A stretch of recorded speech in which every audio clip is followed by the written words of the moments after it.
Насколько важно сохранение исторической памяти? Ведь мы сегодня, наверное, последнее поколение, кто-то старше, кто-то младше, кто жил рядом со свидетелями депортации, у кого еще вот здесь болит, горит.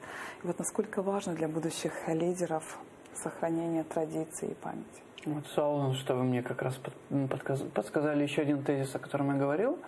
Я говорил о том, что для нас важно иметь строгую историческую память, сильную историческую память.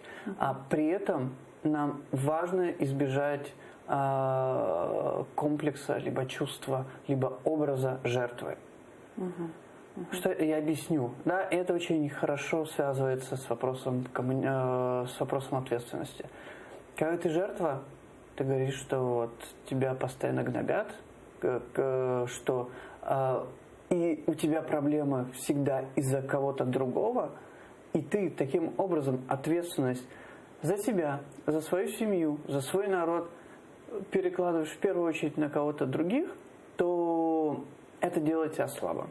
В современном мире слабые народы, слабые сообщества, к сожалению, очень быстро растворяются, очень быстро ассимилируются и очень быстро погибают. Для нас важно быть сильными, и для нас важно быть с сильными, с правильными сильными, я бы так бы назвал, да, потому что с ценностями, которые разделяем мы, я имею в виду, это европейские ценности, это ценности, которые позволяют и сохранять историческую память, да? И я очень рад, что сейчас тема депортации представлена и рефлексируется в разных формах.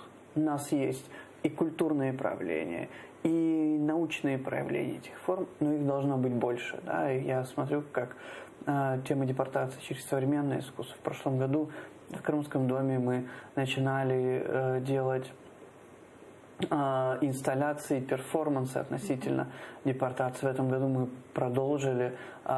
Открылась прекрасная выставка на ВДНХ, которая также эту тему подает вот через призму современного искусства. Да? И важна преемственность поколений. Важно, чтобы эти истории передавались от наших биташек, хартбабашек до нас, к нашим детям и так далее.